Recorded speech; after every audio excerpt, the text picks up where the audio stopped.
There is currently a standoff between Ghana and its favorite neighbor, Nigeria. Now, this has affected the bilateral trade relations between these two countries. To don't say it loud, we'll be speaking to a business magnate who has invested in the country over the years. When I return from this break, we introduce our guest. Stay with us. Welcome back. My name is Lord Harris Idwasari. Now, our guest for today is the chairman of the Ovation Media Group, Chief Dele Momodu. Now, Chief Dele has been very active over the years, and at some point, especially in 2016, he sort of played some role in our elections. We'll get to that in a bit, but for now, we're going to talk about the tension or the standoff between Ghana and Nigeria. Chief Dele, thanks for your time. How did we even get here? I can't really explain. I was shocked a few days ago when I read that it was on your on your page that I read that I was instigating Nigerians against Ghanaians. That's impossible. You can't destroy what you built. So we built this together. I remember, God bless the soul of the Honorable Jake Obevilante. We worked very, very closely together to market Ghana as a major tourist destination in Africa. And that's what I expect to continue, regardless of whoever is in power.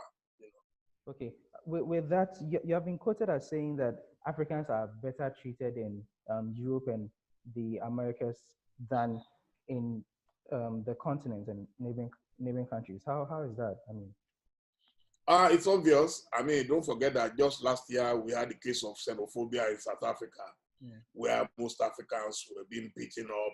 In fact, we saw videos of people being roasted alive. If that happened in Europe, there will be a march, a 1 million march, saying that Black Lives Matter. And then recently we saw videos of police dragging shop owners in Ghana and forcing them to leave. I lived as a refugee in the UK, and nobody ever stopped me to say because I'm a Nigerian, I can't do business. I started Ovation as a refugee in England. I was not in my country, and for 3 years I couldn't go back to Nigeria. The government provided me with maximum comfort. As a matter of fact, the house they gave us was in Hampstead. Hampstead Heath is a very, very posh neighborhood in London. Whereas in Africa, if you're a refugee, they take you like to lepers colony. They will take you to the outskirts of the town and go and set up an IDP camp for you. And that is why I said that. So it's not about Ghana. It's about the fact that in Africa, Africans, once you are poor, you are very vulnerable in Africa. I see. So on the trade tension between Ghana and Nigeria, what's the best approach you think can be used to solve it? The best approach is for us to collaborate. I agree that we should show love to ourselves. I believe that $1 million is not practical and it's not practicable. There is nobody who has $1 million who will leave his country. If I have $1 million to invest in another country, I would rather go and buy a property in Banana Islands in Lagos and make money. You understand? People travel, people migrate all the time in search of greener pastures. We have many Nigerians, many Ghanaians, many Africans living in Europe, in America. They don't even have papers. And yet they are able to survive. So I wish that ECOWAS will be something that will enable any African, like the Europeans, you understand, under the European Union, will be able to travel from Britain to France to Germany, and they are welcome everywhere.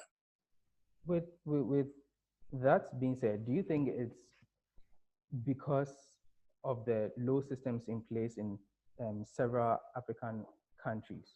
I mean, an example being the fact that some of the visas are not applicable in other countries. That some of the what, please? The visas. I mean, the visas. You shouldn't even have a visa.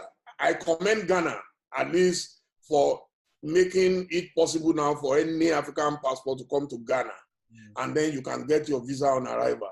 Kenya has been doing that for a long time. And I think in 2016, Ghana also joined very reasonable countries that felt, why should an African obtain a visa before traveling? And you will not believe it, if you check the research right now, it does not mean that you now have an influx of other Africans into Ghana. In fact, when it is easy for people to enter a country, they don't stay. Most people who go to Europe and don't want to come back. It's because they believe if they go back home, they are not likely to get a visa again or something might go wrong. So they stay. Anytime you ease your visas in Europe, in America, you see that people go and come. Nobody wants, because by the time you get there and you see that there is nothing for you to do, you go back home. And you know that later you can always come back. So Africa is a place where it is very sad and ridiculous that Africans still have to obtain visas to go to Africa. This is the tenure of President Akufo-Addo. As a Pan-Africanist yourself, what would you make of his tenure so far? Well, I would say he has tried his best. Every government has its own color and coloration. I think the priority of this government is slightly different from the priority of the immediate past government, especially in the area of infrastructure. I think the former president was more interested in building the super structure for Ghana, laying a solid foundation for the future, doing the things that Dr. Kwame Nkrumah would have done in those days, providing electricity, providing water, providing more hospital facilities, providing a brand new airport, providing, the beautification of the cities. Now we have Dubai in Accra, if you go to the interchange, so we have a lot of things that were going on in terms of infrastructure, but there were also people who wanted something more than that. They felt we needed more food, we needed free education, and one district, one dam, $1 million. I don't know if it's per region, investment and all those things. So I believe that President Nana Akufo-Addo has tried his best to remain steadfast to his own agenda. So he had his manifesto, and I believe to a large extent they have been able to stick to it. But if you ask me, I would say, yes, President Mahama did a lot in terms of infrastructure. In fact, my love for him is not about friendship. It's about the fact that, hey, so an African nation can develop at this speed. I've not seen any other country in Africa where within one term, a man was able to do so much in terms of infrastructure. Of course, the people suffered in the process. A lot of people complained that they didn't have enough jobs, but those infrastructure would have eventually created the jobs. I remember in 2016, you cited education and infrastructure as two key foundations that if leaders invest in, it shows their insights and towards the development of a country. This tenure, President Akufo-Addo's tenure, there's been a lot of investment in education with the introduction of the free SHS policy, and he's also done his bit on infrastructure. There's been a number of contributions in that area. What do you make of that? Do you think because of these, he has brought the level of development to a notch higher than the previous?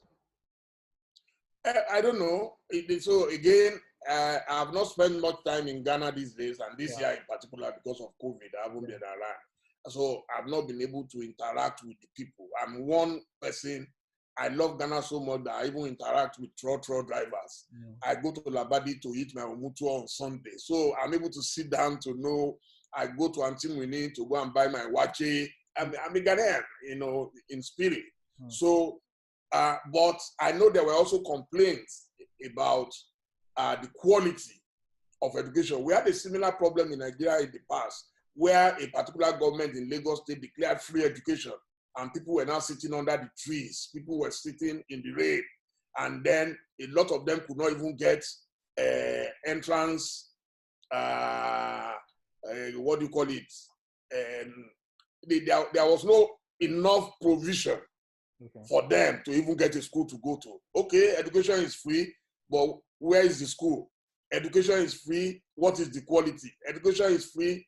Somebody lives in Sunyani and then suddenly he finds himself in Bogatanga. Somebody lives in Tamale and then suddenly he has to go to Wa or go to Bole or go to Ho or go to any of those places. So there will always be challenges at the beginning. But again, you must credit President Mahama with the vision of vocational studies. He wanted Ghanaians to be the best artisans in West Africa, so that if you are looking for a plumber, you know that if you go to Ghana, you will get the best. If you are looking for a mechanical engineer, you know you will find in Ghana. If you are looking for people doing POPs in your homes, you will know you will find in Ghana. And I think that was a very good investment.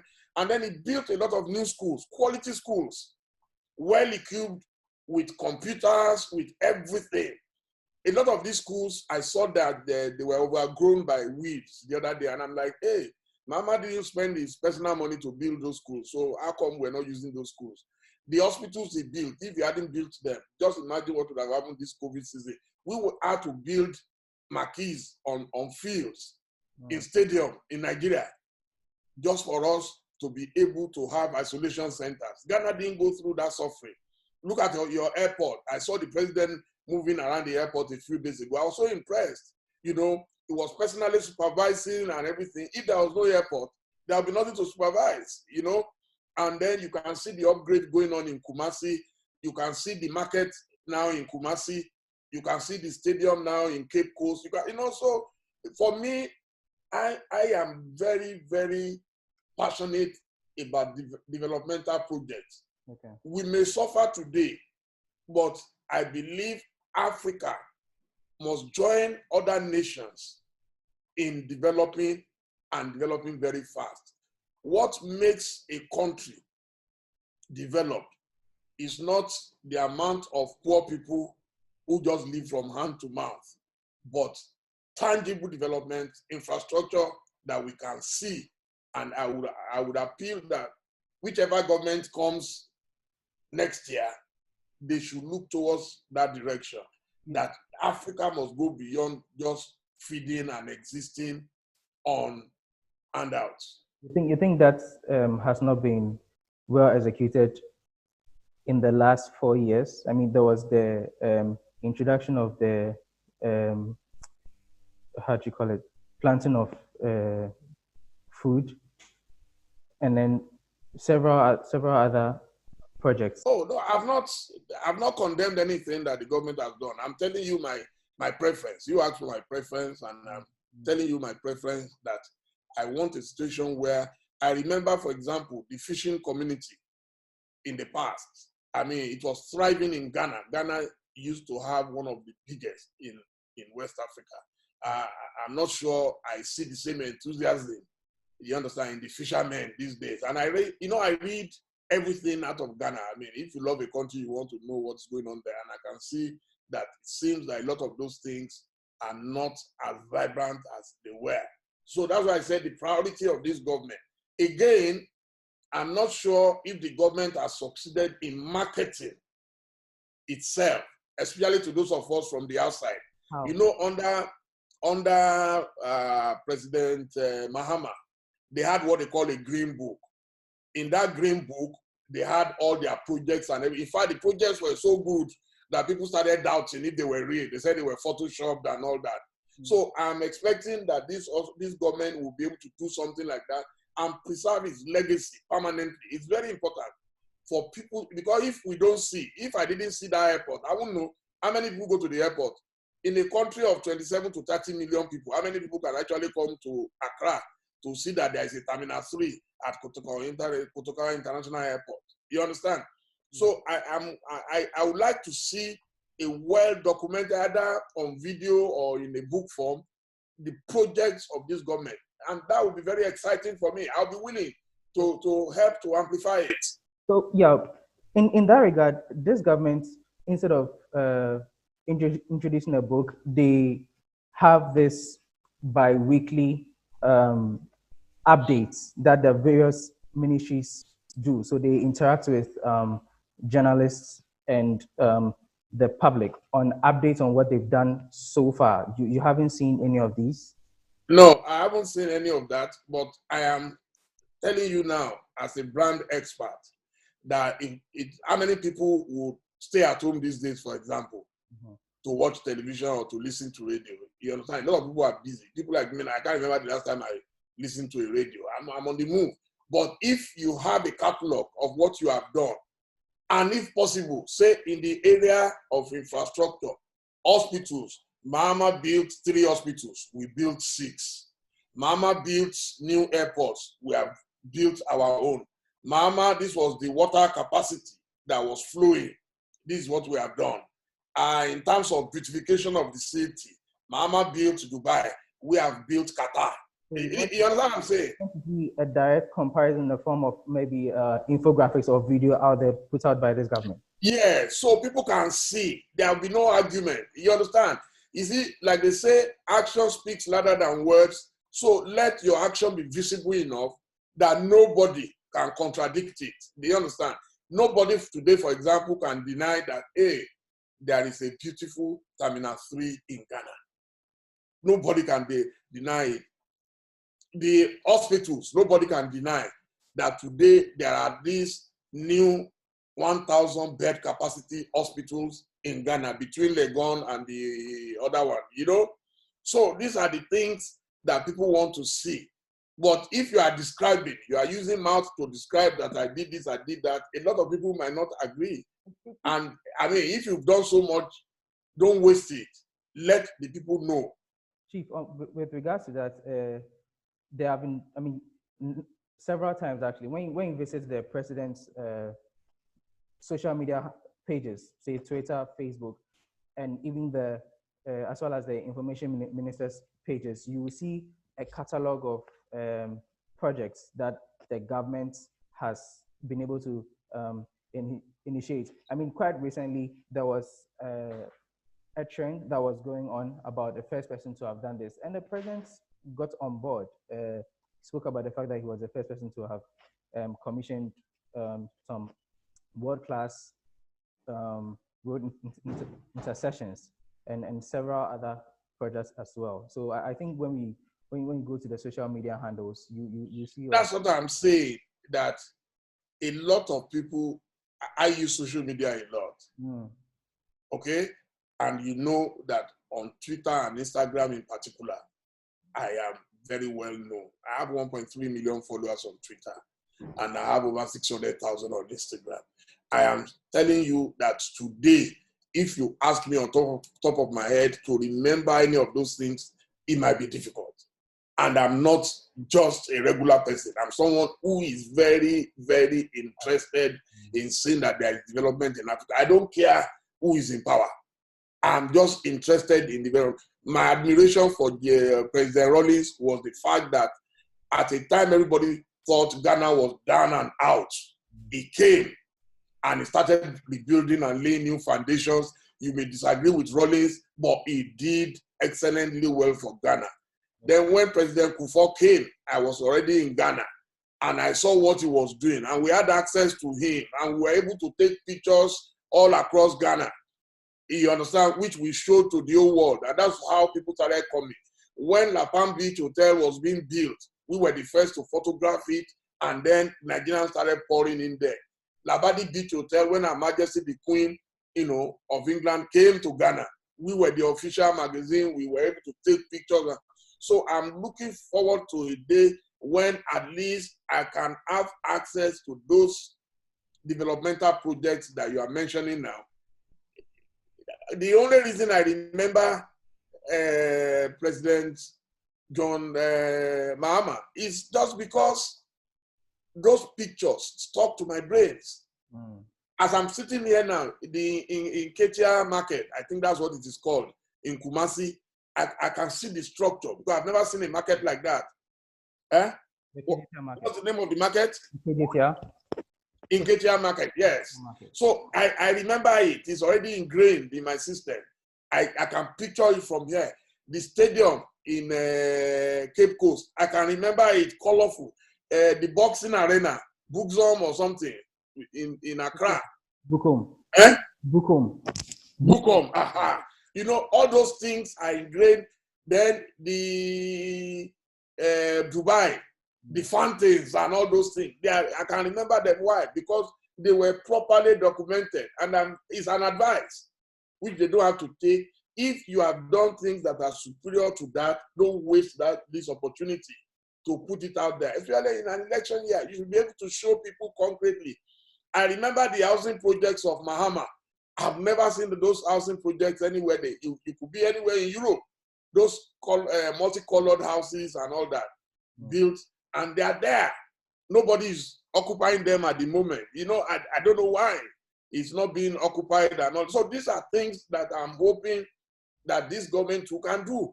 Okay. I have nothing whatsoever against the government.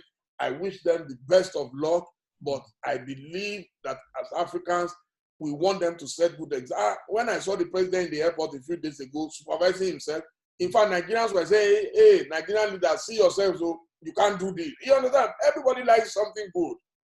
So, but if we are not aware, you can't blame people for assuming that they are not doing enough. Were you surprised when former President Mahama decided to run again? To pick a woman? No, I mean for him to come back, to launch a comeback. Oh, I knew he would always come back. For the level of work he had done, for the passion he has for Ghana, it's impossible for anybody to stop him from coming back. I mean, that's the poster boy of the NDC. He did them proud. He did a lot. And the whole of Africa, you will see that he's been the busiest former president I've seen in Africa. The busiest. I am aware of. He traveled around he was giving lectures in Harvard, Chicago State University, University of Chicago. He was everywhere. University of Joburg, the World Economic Summit, the Commonwealth was appointing him as election monitor in several African countries because of that wisdom. You lose an election, you don't want anybody to spill any blood, you move on.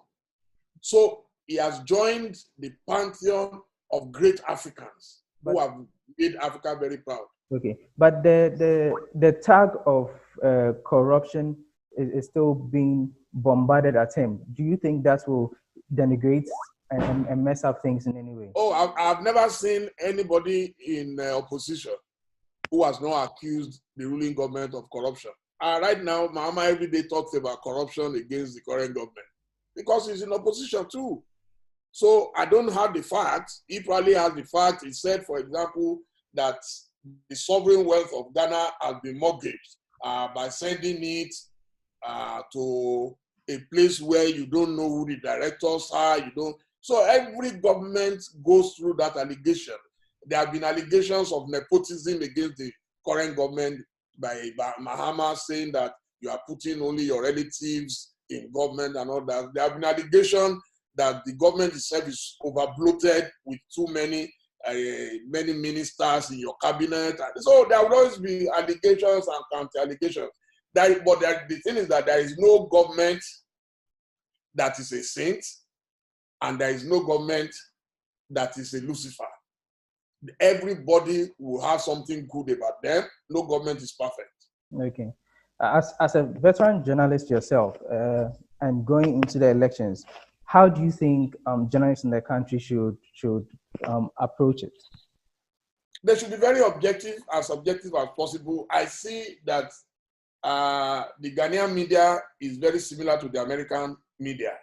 In Ghana, you see journalists and you can tag them where they belong. It's more difficult in Nigeria to tag a journalist and say he's pro this, is pro that, except if they are government journalists. But a normal journalist should try, even if you are supporting whether the opposition or the ruling government, try to give everyone, because you don't know who might win. What makes you say that? Oh, it's quite easy. If you look, for example, at Radio Gold, Radio Gold was completely pro-NDC. There is no question about that. They are pro NDC. And there are other, I have friends, I don't want to mention it, I have friends. They don't hide it. There is nothing wrong with it. I didn't say it's illegal. But I'm just saying that if I were in their shoes, like me now, everybody knows that I am more pro Mahama. But I will never stop doing things for President Akufo-Addo. You understand? You must respect constituted authority. I will always respect him. I will always accord. When he came to Liberia for the swearing in of President George Weah, I went to greet him. When he came to Nigeria for Aliko Dangote's daughter's wedding, I went to his table to greet him. Let me just pick you on this. So you say you got onto former President Mahamas wagon because of how yeah, the developmental projects that I saw, I was very impressed that anybody could do that within 3 years. Is that to say that if this government does same, you help push? Free of charge. If tomorrow the Minister of Information calls me and he says, Dele, please, we have these pictures for ovation of all our projects. God is my witness. I will publish it free of charge. Free of charge. Free of charge. I'm saying he quotes me. I'm serious. I am very, very, very greedy about good projects. I am very, very greedy about development. I don't want people saying Africans that we live on trees. Our leaders must disabuse the minds of the world by investing in developmental projects. Okay. Mahama is world class in that area. Nobody can. You remember the interview I granted Ghana Web? It's still trending till today, where I said nobody. You can abuse Mahama, you can do everything, but nobody can deny the fact that it took Ghana to world level. And I know that if he's not appreciated today, he will be appreciated in the future. So you still think that this government hasn't even gone close as far as his infrastructure? I didn't say so. I said, send me. You haven't seen it? Pictures or videos. Okay. Because in 2016, I went round. I sought to go round and I saw. This time, and the government then reached out to me, okay, because they wanted the world to see that Ghana is rising. That's why we titled it Ghana at War. With the campaign, now that these things are not the same, how do you think they can put their best foot forward as far as campaigning to the electorate is concerned? No, it's very easy. Just show Ghanaians what you have done in the last 3-4 years, and everybody will applaud you. Okay. All right. Thank you. What are your last words? Oh, is that I pray that there will be peace in Ghana. Ghana is one of the most peaceful countries in Africa. Ghana is one of the most disciplined countries in Africa. Ghana is one of our best tourist destinations, and that whatever happens, Ghanaians should continue to remain patriotic, loyal to the country, not to any individual, and nobody should die for any politician, because their own children are not going to come out on the street to fight. So why do you want to die for a politician? And that's what the advice I give anywhere I go, anywhere I speak, by elections, that there must not be any violence. Cast your votes, go back home, and wait for the results or whatever. So that's all. Okay, thank you so much, Chief Dele Momodu. Thank you, my very dear brother. It's nice speaking to you. Thank you. Okay. Our guest for this edition of Say It Loud was the chairman of Ovation Media Group in Nigeria, Chief Dele Momodu. Among other things, he has admonished for better collaborations between Ghana and Nigeria to help solve the impasse between these two neighboring countries. My name is Lord Harisido Asari. Do join us for our next episode of Say It Loud.